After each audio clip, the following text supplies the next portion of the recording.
Teofimo versus Shakur Stevenson is today. Actually, in a couple hours, the card starts. So let's get into the breakdown. One thing about Teofimo, which we're going to start with first, we're going to do a breakdown of both fighters. But one thing about Teofimo that I really like, and that I noticed at least first from his game, obviously you see the flashy stuff, you see the good head movement. But one thing about Teofimo, man, his awareness. His awareness is something that can't be matched. And his awareness in the ring helps a lot with defense. It helps a lot with the positioning, helps a lot with footwork. And that's something that you also see with Teofimo. He has good footwork. But just look at shit like this. Like, I see shit like this from Teofimo where he does, Arnold Barbosa throws a jab and he just sits on the ropes like this and just stops what Arnold is thinking about throwing. Shit like that is just great ring awareness, and I really like that about Teofimo. I always like that about his game. That makes his game so much better. And I think in this win with Arnold Barbosa Jr., this is probably the best we've seen Teofimo look. I think Arnold Barbosa probably landed one great shot. It was an overhand on Teo that kind of rocked him a little bit. It kind of rocked him, but other than that, man, it was just complete dominance from Teo. And you see a lot of showboating from Teo as well. And people will say, showboating doesn't do anything. But in the eyes of the judges, it kind of does. In this instance, Teo is really pressing forward here. And Arnold actually catches him with an uppercut right here. Boom. Catches him clean with an uppercut. But it's very hard to see that uppercut. And it's easy to see Teo just looking flashy and looking smooth. So I think a lot of the times Teo uses this flashy stuff and like amazing footwork and stuff like that. And sometimes, being overly flashy to maybe sway the judges his way, which is a good thing, bro. Is really a smart thing. It's something about awareness where his awareness is just top level. But as far as his boxing, really good technical boxing. I like his boxing a lot. He has a good jab. He throws his jab from the waist, which has problems in that field, but also throwing the jab from the waist, it means it's going to travel a little bit faster, and also is going to travel in a way where it's unpredictable. Jabbing from the waist, you could jab high or you could jab low, and it would be very unpredictable to know where the jab is going, and it's a fast jab. He has a fast jab that he throws, not a strong jab, a fast jab. Likes to parry with his other hands, likes to come in, likes to throw gazelle hooks, as you've seen here, leaping shots. So very good footwork from Teo. But one thing I don't like about Teo, and we'll get into his little disadvantages here, is that sometimes he does leave himself open for certain shots. And you see this with Sandor Martin right here. A lot in this fight, and early on he did this, but a lot in this fight, he would throw the straight cross to the body, which is a good shot for going against a southpaw fighter, him being orthodox. But the problem with that is you can't leave your lead hand down. And with him having that jab at his waist, he's so used to keeping that lead hand down that when he is coming in and when he has to keep it up, he doesn't have it up. And he gets hit, with shit like this because his lead hand is down. And multiple times throughout this fight, even after this knockdown, even after Sandor Martin kept going to the well with the check right hook, still Teo was getting hit by this.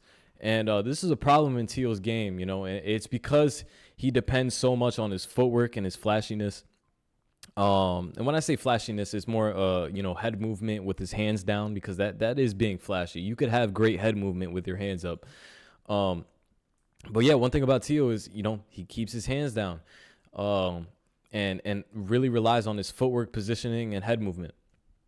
I don't think that's going to be great going against someone like Shakur Stevenson, who is very accurate, super accurate, and has great eyes, great visions. But let's continue on with Teo. One thing about Teo as well, I heard a lot of people say that he does great against southpaws. But one thing, and I know he's undefeated against southpaws, but one thing, I really don't think he's that great of a fighter against southpaws. I really don't. I think the fight with Sandor Martin, I really wasn't that impressed. I thought he could have done a little bit better, and doing things as an orthodox fighter, there's certain things you should do, and I just really didn't see that from Teo. I think a lot of the times he was lost in trying to figure out how he was going to attack Sandor Martin in certain ways, and you just kind of saw him go into the well with the same type of punches and no really adjustments from the second round where he got knocked down to the 10th. And so I really don't think he's that great of a fighter, honestly, going against southpaws. I think he's better with orthodox fighters, which we saw that against Arnold Barboza Jr. And one of Teo's best punches is his overhand, his power punch. And he landed that multiple times on Arnold Barboza. And with you being orthodox versus orthodox, that power shot of the overhand lands so much better because it's going over the lead hand. It's very hard, and especially against someone like Shakur Stevenson, who has a greater reach. Oh, no, he doesn't. Wow, that's kind of crazy, bro. They have the same reach. That's fucking crazy. But Shakur is more of a rangy fighter. And, more of a long fighter than Teofimo is, obviously. I didn't know they had the same reach. But my point in that is trying to throw that overhand against a rangy fighter who is a southpaw is going to be way harder against someone who is orthodox. And someone like Arnold Barboza Jr. And then I've seen with the fight against Jermaine Ortiz, where a lot of lateral movement from Jermaine Ortiz, who actually is on this card, going against Keyshawn Davis. And Jermaine Ortiz, not really a bad fighter, honestly.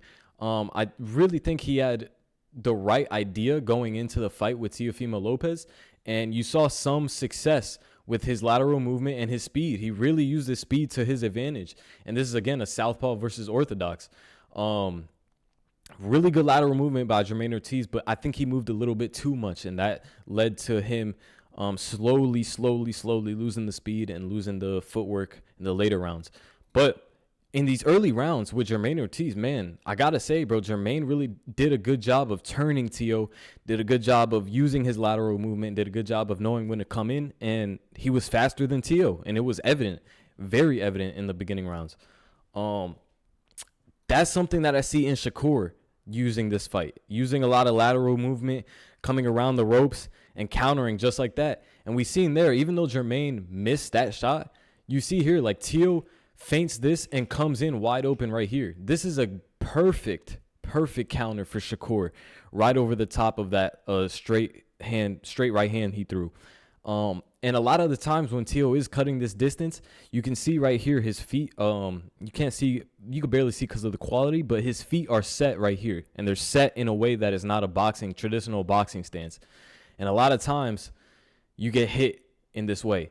You cannot set your feet like this, coming inside, you're going to get countered. It leaves you open to get countered. It leaves you open also to not retaliate, because you can't get much power when your feet are set together like this. But Jermaine Ortiz really impressed me with what he did. A lot of lateral movement, like I said, and made Teo really not get his timing off. And Teo, I got to say too, Teo does not like being on the front foot. He does not like chasing around somebody or cutting the ring, right?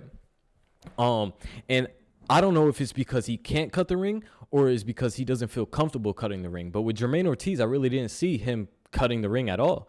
I actually saw him lunging with shots like that, and you see there he sets his feet again and gets hit with a check right hook, again leaving his lead hand down and setting his feet together. Teofimo's a great boxer, man, but when I see all these all these bad things, all these disadvantages that he has against these fighters, to what I was saying about Teo not being comfortable on the front foot, I've seen a lot of times in this fight, and when Jermaine was running around a lot, or not running around, but just really using a lot of lateral movement and being on the back foot, there would be times where Teo would just disengage, and he wouldn't press forward and wouldn't want to have that fight on the front foot. And it's important to know because, I mean, a lot of times, and I will go on to Shakur later, because there's a certain thing about Shakur where he actually doesn't fight on the back foot that often. We've only seen it in certain fights against certain fighters, but I think this fight, it will really benefit him if he's on the back foot. And that's only because Teo, again, with Jermaine Ortiz, I just seen him following. I didn't see him cutting off the ring. I didn't see things or angles. That's another thing about Teo. He has great footwork, but he doesn't bring angles offensively like someone like Bam Rodriguez or Bivol. Like, no angles really when he's stepping in. And it's weird because, again, it's just following. He's not really cutting off the ring. Jermaine Ortiz really had a lot of real estate. Really had a lot of real estate in the ring. Just one thing about Ortiz, he couldn't get his offense really that off because, you say what you want about Ortiz, but, he's probably not as offensively as probably not as great offensively as Shakur Stevenson. So obviously he's not going to get that same offense off. But you see here, when he's following and he can't cut off the ring, Teal's going to disengage. And he's gonna be the one on the back foot because he feels more comfortable on the back foot. He's a counter puncher. He likes being on the back foot. He likes having the opponent come forward and setting up traps on the back foot. What I think Shakur's not gonna fall for that though. I really don't think. I think Shakur's either gonna stay in the middle or he's gonna be in the back foot. And you see there, to me, this is frustration. For 4 rounds, you can't cut off the ring on Ortiz, and then you disengage and you call him to the corner. I think this is frustration, genuinely. This is frustration because you can't cut off the ring, and you are more comfortable on the back foot, which is okay. But against Shakur Stevenson, I feel like you have to have all around real estate. You have to be good on the front foot. You have to be good on the back foot. You have to be good on the inside, which we'll get into. But Teal doesn't show me that. Teal showed me he's a good back foot fighter. Teal shows me he has good ring awareness, but that's kind of all he shows me. He's flashy. He has good head movement, good jab. He's pretty technical, but that's pretty much all it. You know, there's not really a lot you're getting with Teofimo Lopez. That's super high level that could give Shakur a lot of problems. Let's get into Shakur. And actually, wait, before we get into Shakur, I want to talk about Teal's corner as well, because we also talk about that too. You know, we're not only talking about the fighter, we're talking about the corner, because the corner is important. I really do think if there's a point in this fight where Teal has to adjust, I don't think his father is going to have that advice for him. Kind of like Brian Norman Jr. and his father. His father really didn't have advice for him when Devin Haney went down. And or when Devin Haney knocked him down. And I feel the same way about Teofimo's father. I really don't think his advice is great. Some of the shit that I hear him say in between rounds as he falls right there, like some of the shit I hear him say in between rounds, I really don't think is right. And it can be right, but it's shit that Teal already knows. For example, in this fight with Arnold Barbosa, he didn't really need to make an adjustment, but he's telling Teal, to stick with the jab, and that's really it. And Teal, I feel like Teal knows that already. So I feel like his father doesn't give him a second mind, as if you want to put it in that way.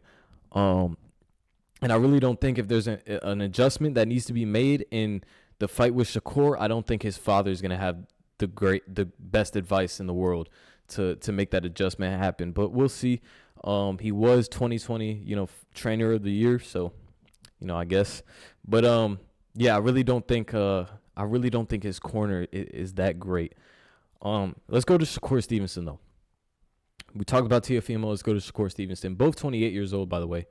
I want to talk about Shakur because Shakur has flaws, but very little flaws. And I think it's flaws that Teofimo can't overcome. I'm gonna get very peculiar on this because Shakur is genuinely a good fighter, and when a fighter is super good and super great, they have very little flaws, and sometimes you need to slow down the game even more. So we're gonna get very particular on this, but because I'm getting particular doesn't mean anyone can do it, right?